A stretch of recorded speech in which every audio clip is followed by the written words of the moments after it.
Ini adalah heliport pertama di Indonesia Oke. dan terbesar di Asia Tenggara. Kok bisa dapat tempat ini? Proyek ini diinisiasi oleh private sector. Dulu pertama kali masuk ke bisnis ini gimana ceritanya? Bisnis dunia penerbangan? Sebetulnya nggak ada alasan khusus ya pada waktu itu, kebetulan saya cukup beruntung. Bisnis transportasi udara tuh punya potensi yang besar, baik itu yang berjadwal atau airlines maupun yang charter kan. Helikopter ya, sebetulnya aviasi in general tantangannya itu lebih banyak soal masalah aturan.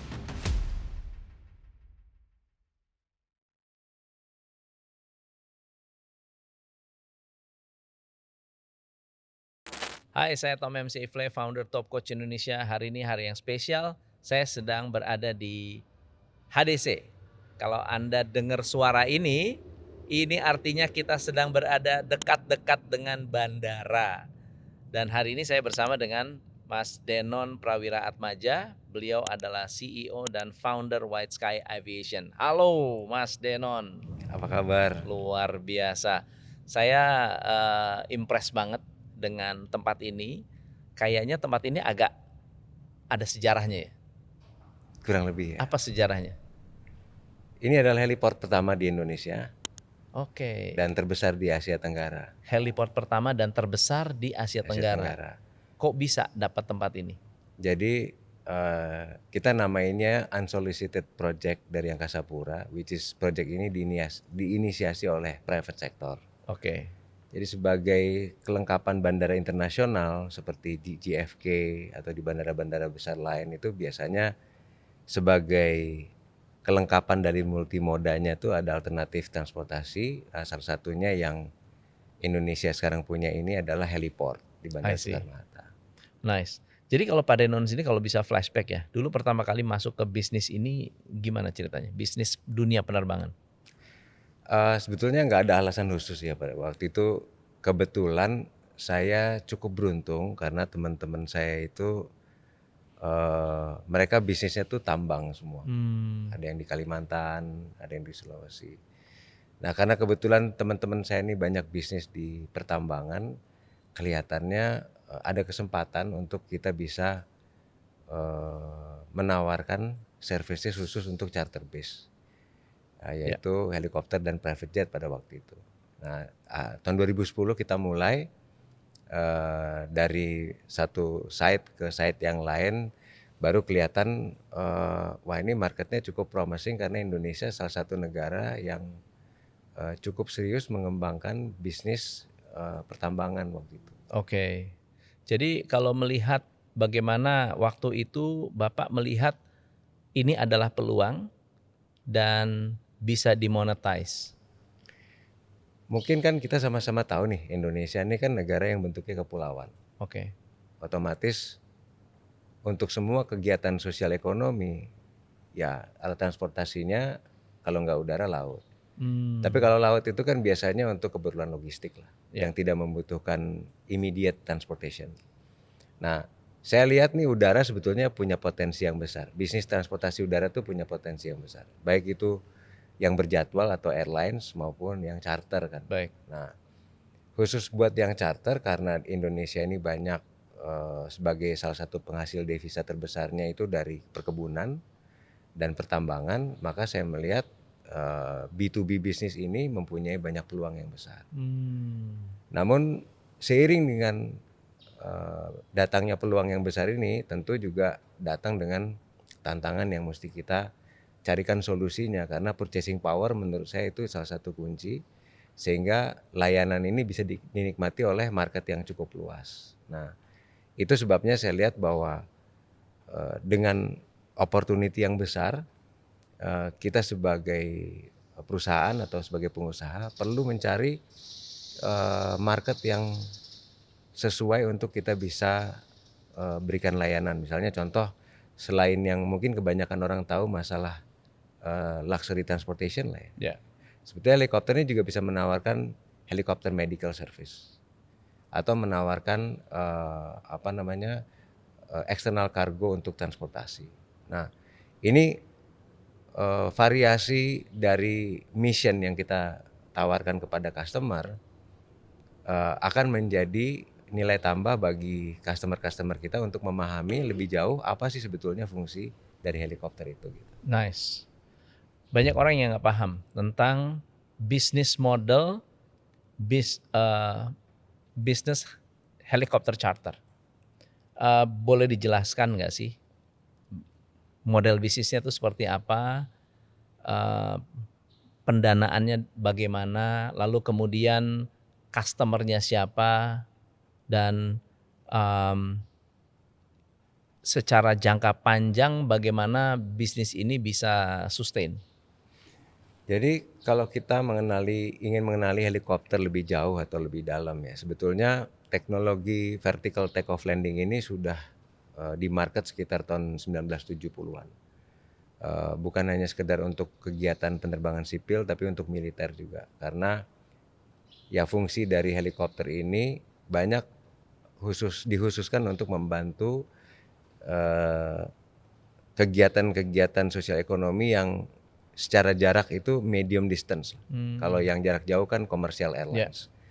Nah, karena kemampuan helikopter untuk jarak terbang antara 200 sampai 300 km ini, maka segmen market untuk helikopter ini menjadi sangat spesifik. Oke. Nah, jadi dia kalau pakai mobil kejauhan, kalau pakai commercial airlines terlalu dekat. Nah, inilah marketnya helikopter.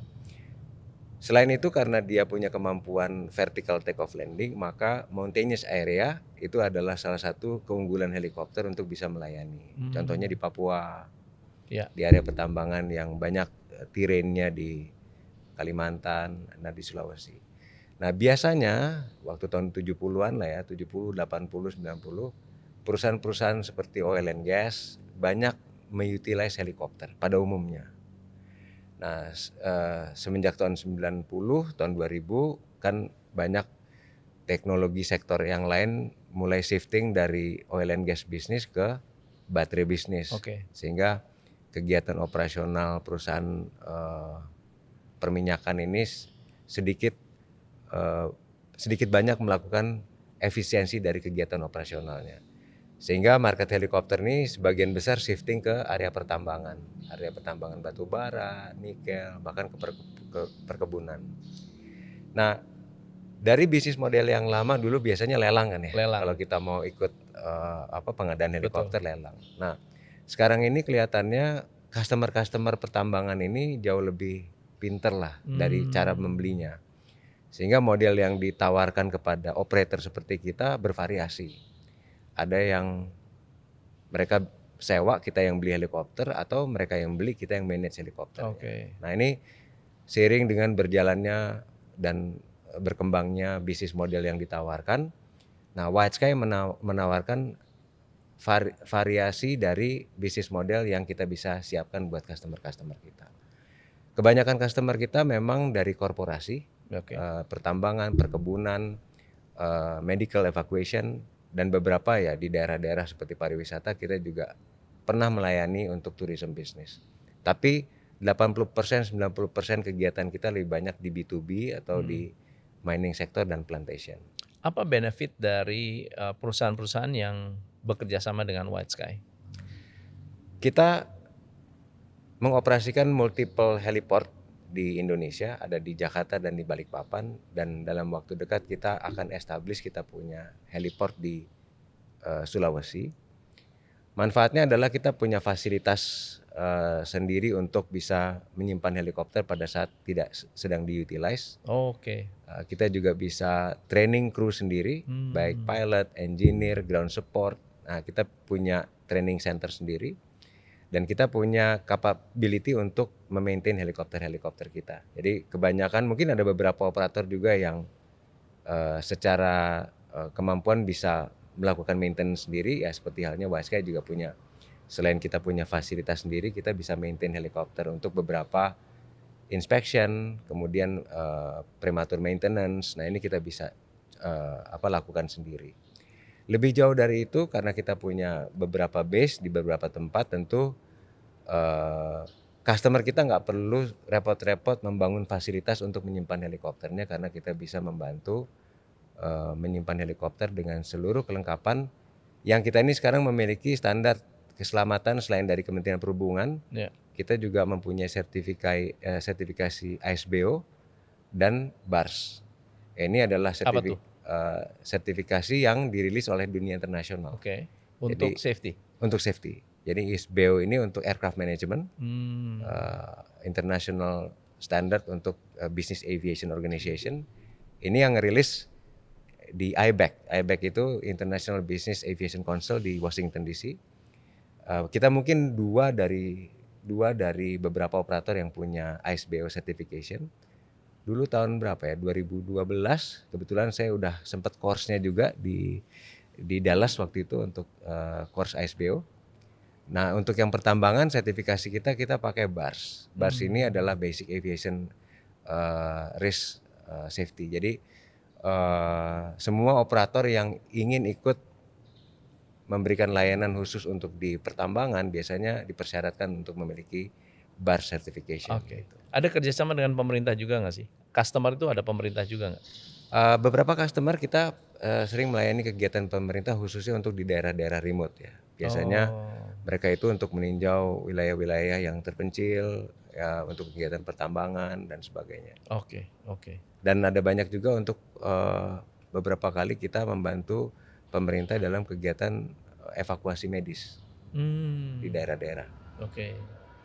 Dan kalau sekarang ya, zaman dulu charter itu dianggapnya glamor. Apakah sekarang masih glamor atau sudah mulai merakyat?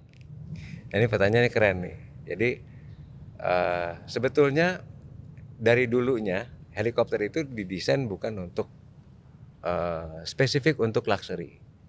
Bukan spesifik untuk luxury, tapi untuk immediate transportation. Kebetulan karena di Indonesia ini purchasing power-nya masih perlu kita lifting up, sehingga di sini dikenali sebagai alat transportasi mewah.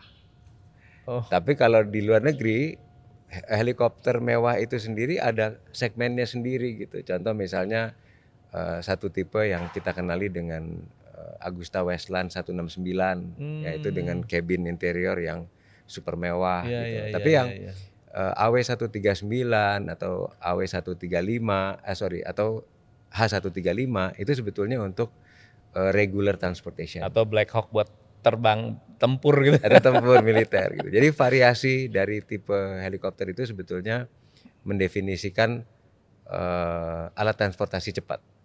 Bukan alat transportasi mewah. Tapi ada beberapa yang diproduce untuk alat transportasi mewah. Ya harapannya seperti yang ada di belakang kita nih, Bell 505 ini sebetulnya untuk regular transportation, untuk city transport. Jadi di beberapa negara seperti di benua Eropa, di Amerika, Bell 505 atau kita mengenalinya Jet Ranger ini very practical, landing area-nya nggak perlu terlalu besar, downwash-nya juga nggak terlalu tinggi, sehingga sangat fleksibel untuk kita gunakan untuk city hopper lah di Jakarta. Pak, ceritakan your biggest challenge dalam membangun bisnis ini. Pasti pernah mengalami up and down dong. Helikopter ya, sebetulnya aviasi in general tantangannya itu lebih banyak soal masalah aturan. Karena bisa berkembangnya bisnis aviasi di sebuah negara itu aturan dari pemerintah itu berperan signifikan. Jadi salah satu contoh back then ya 2015, 2016 itu di mainland China itu sebetulnya helikopter nggak terlalu populer. Karena ada aturan pemerintah bahwa below 5,000 feet nggak ada flying object yang boleh terbang. Nah semenjak tahun 2016 kalau saya nggak salah dibukanya aturan tentang boleh melakukan kegiatan penerbangan below 5,000 feet, maka terus helikopter berkembang pesat di mainland China. Jadi the most challenging part dari mengembangkan bisnis ini adalah bagaimana kita sebagai perusahaan harus comply dengan berbagai macam safety standard regulation. Jadi baik itu dari government kita di Indonesia, safety standard maupun international regulation. Jadi itu sesuatu yang nggak bisa kita waive, nggak bisa kita tinggalkan, harus mengikuti aturan. Termasuk heliport kita itu juga diauditnya 1 tahun sekali oleh Kementerian Perhubungan, Sehingga aturan-aturan ini tetap bisa mengacu kepada referensi dari international policy. Oke, very nice. Dan yang paling ribet adalah di bagian regulasi ya. Regulasi harus ikut ketentuan. Kalau dari segi operasional atau dari sisi manajemen, kendala terbesarnya apa sih? Belakangan ya saya lihat karena memang satu, bisnis ini highly regulated. Jadi persyaratan tentang standar-standar keselamatan itu kita nggak bisa sembarangan. Dan di dalam tim yang cukup banyak, saya pikir tantangan berikutnya adalah bagaimana mengembangkan people power-nya ini mempunyai safety culture yang bagus. Jadi pola pikir bagaimana menjalankan semua kegiatan operasional, tapi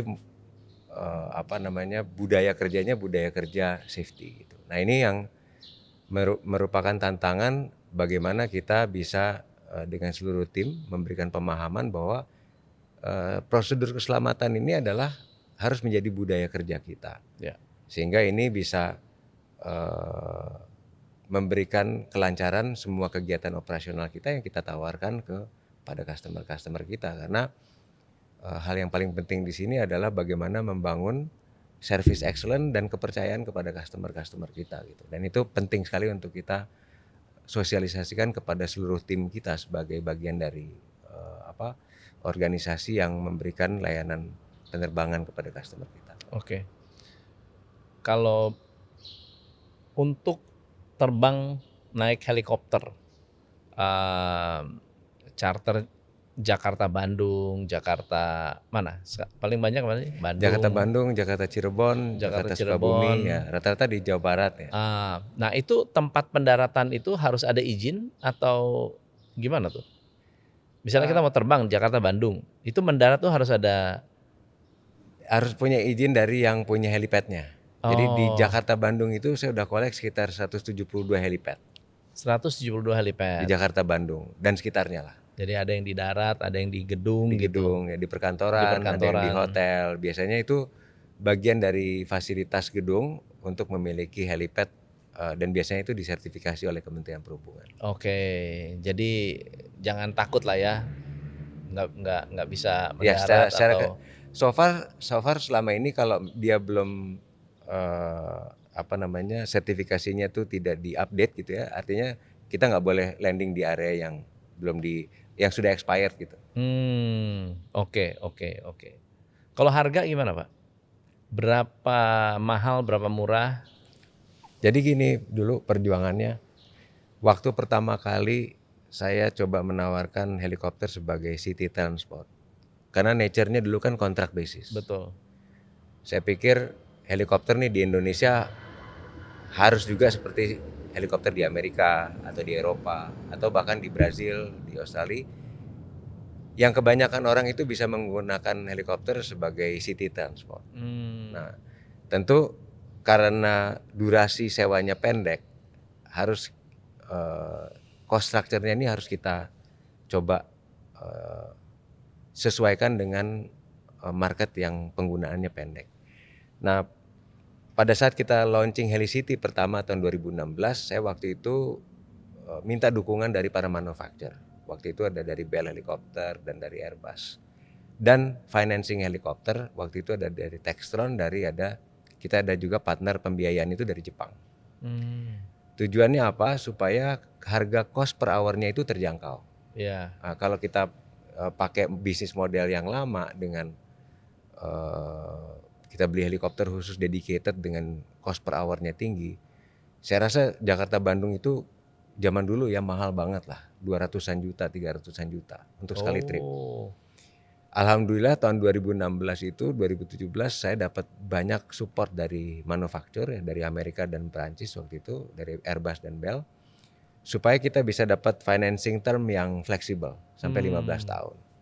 Nah, sehingga cost per hour-nya, cost per bulannya itu jadinya lebih murah. Nah, setelah kita mendapat dukungan dari para manufaktur, which is itu nggak gampang juga Mas Tom. kira-kira 3 tahun lah saya negosiasi sama mereka ke Amerika, ke Perancis. Dan itu adalah momen di mana saya, apa ya, mengambil resiko paling tinggi pada saat itu. Saya harus tanda tangan kontrak untuk beli 30 helikopter. Nah, sehingga saya mendapatkan banyak privilege. Dapat free training, dapat pembiayaan sampai tenor yang jangka panjang. Akhirnya karena kita dapat privilege itu, kita bisa menawarkan city transport yang relatif affordable lah. Artinya mungkin kita nggak bisa samain sama railway ya, kereta, nggak bisa kereta samain. atau Tapi Jakarta Bandung sekitar untuk 4 passenger 30 juta, 40 juta, 50 juta masih masuk akal lah harganya. Itu yang kemarin kita coba supaya helikopter ini bisa memasyarakat gitu. Wow, jadi banyak peluang-peluang sebetulnya yang kelihatan dan bisa jadi tantangan-tantangannya lebih banyak di kemampuan kita untuk menjaga trust ya, kepercayaan, safety. Lalu kemudian ternyata White Sky juga mengelola bandara. Iya. Jadi kita ada satu grup cluster yang khusus charter, helikopter dan private jet. Tapi ada satu grup kita fokus ke airport management. Airport management. Yang mempengaruhi up and down bisnis ini apa Pak? Apakah global economy, perang, atau jangan-jangan waktu perang malah tambah banyak cuan gitu? Yang pasti kalau perekonomian kita tumbuh pesat, biasanya bisnis transportasi itu ikut bersamaan dengan pertumbuhan ekonomi. Oke. Jadi kalau policy atau kebijakan pemerintah mendorong sektor lain untuk tumbuh, ya ekspor impor, itu biasanya sektor transportasi khususnya udara itu ikut tumbuh. Oke. Sekarang aku mau ada beberapa pertanyaan yang sedikit lebih personal, boleh ya Pak ya? Boleh, silakan. Jadi di industri yang sangat bergantung pada kepercayaan dan keselamatan, gimana Pak Denon itu membangun trust dengan klien pertama? Karena kan waktu itu rekam jejaknya nggak ada. Ceritanya gimana Pak?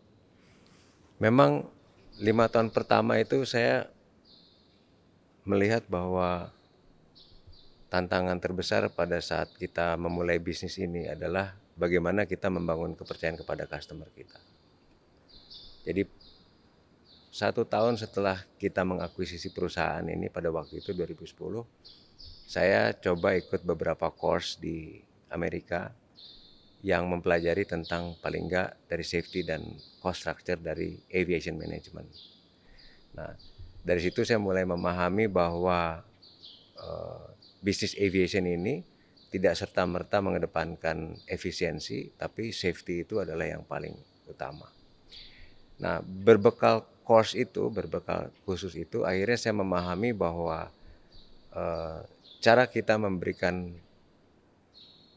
layanan kepada customer yang merefleksikan standar-standar keselamatan adalah upaya terbaik di awal masa perusahaan kita berdiri ini kepada customer untuk bisa membangun kepercayaan. Dari situ saya mendapatkan knowledge tentang pentingnya kita mempunyai selain standar dari Kementerian Perhubungan ya, ada additional standard certification seperti ISBO yang tadi saya bilang dan BARS. Itu kalau kita comply terhadap ISBO dan BARS itu bisa menambah kepercayaan customer untuk melihat kita ini diaudit oleh lembaga internasional seperti IBAC, seperti Flight Safety. Ya itu kan udah worldwide.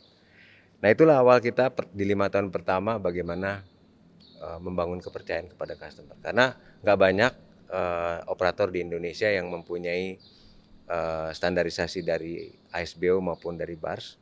Karena di auditnya juga setahun sekali, mereka datang ke sini mengaudit semua fasiliti kita, standar-standar keselamatan kita. Seiring dengan perjalanan dan tumbuhnya 1, 2, 3 customer yang mulai 3, 4, 5 dan sebagainya. Ini ya saya pikir tantangan yang harus selalu kita jaga reputasi ini dengan sertifikasi yang diakui secara Diakui secara internasional. internasional. Kemudian apa filosofi manajemen Mas Denon? What's your management philosophy dalam mengelola cost? Karena ini kan mahal ya, Ya, ya. mahal, high risk. Apa filosofinya dalam mengelola manajemen?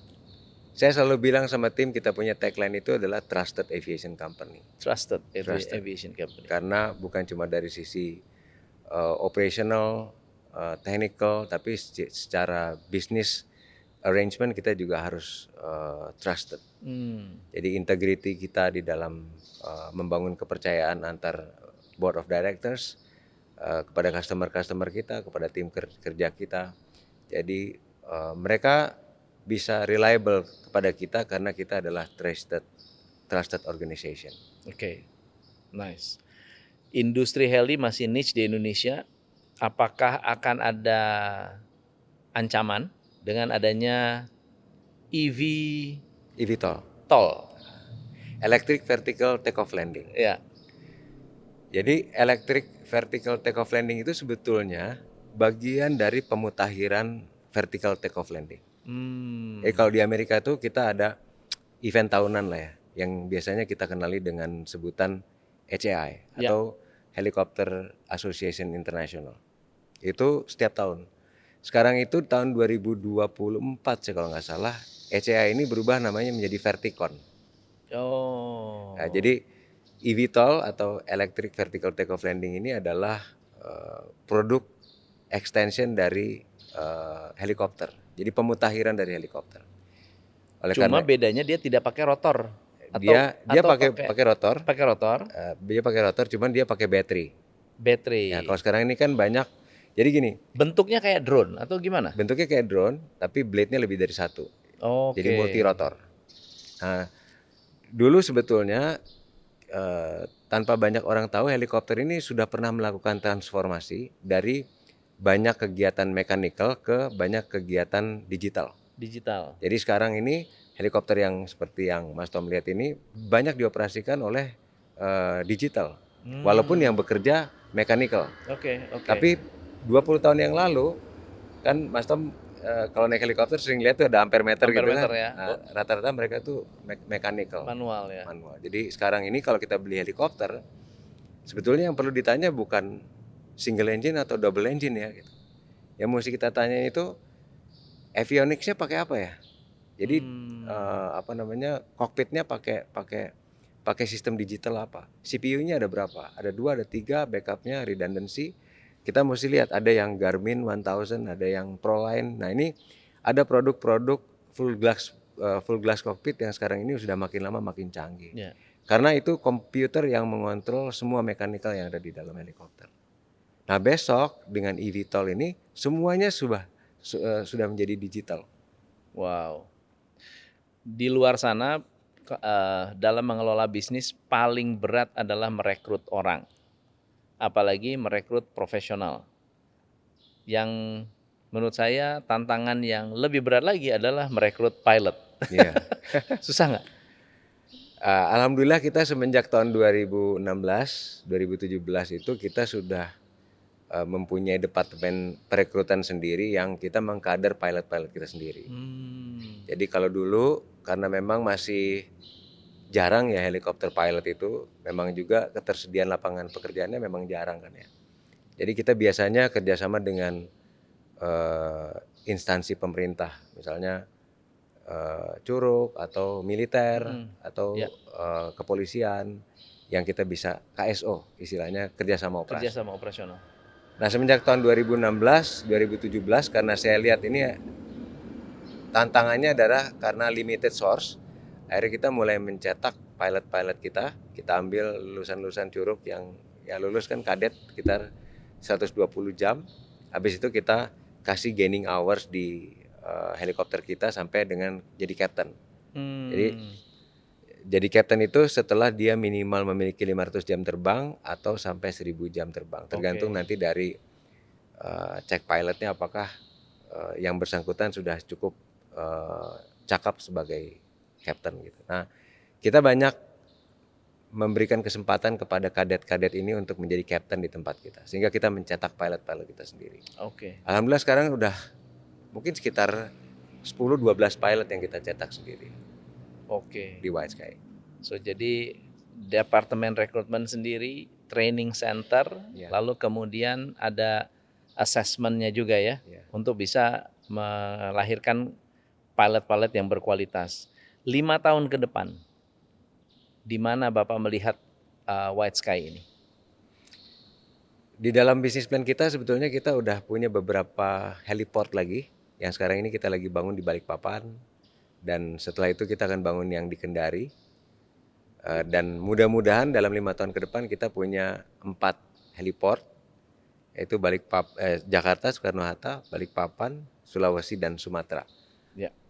Mudah-mudahan dengan punya banyak heliport ini kita banyak bisa mendukung kegiatan sektor bisnis yang lain. Sehingga ya aksesibilitas bukan hanya untuk orang tapi untuk logistik, external load, itu kita bisa support untuk mendukung kegiatan pertambangan dan perkebunan mereka. Apa pesan buat pengusaha di luar sana yang saat ini sedang nonton Behind the Business dan mereka merasa seringkali berpikir kecil. Kalau bisnis ini saya melihat, wah bicaranya membangun bandara atau mengelola bandara, punya 30 pesawat, itu banyak yang beyond imagination ya. Gimana caranya untuk bisa mengajak teman-teman berpikir lebih besar lagi?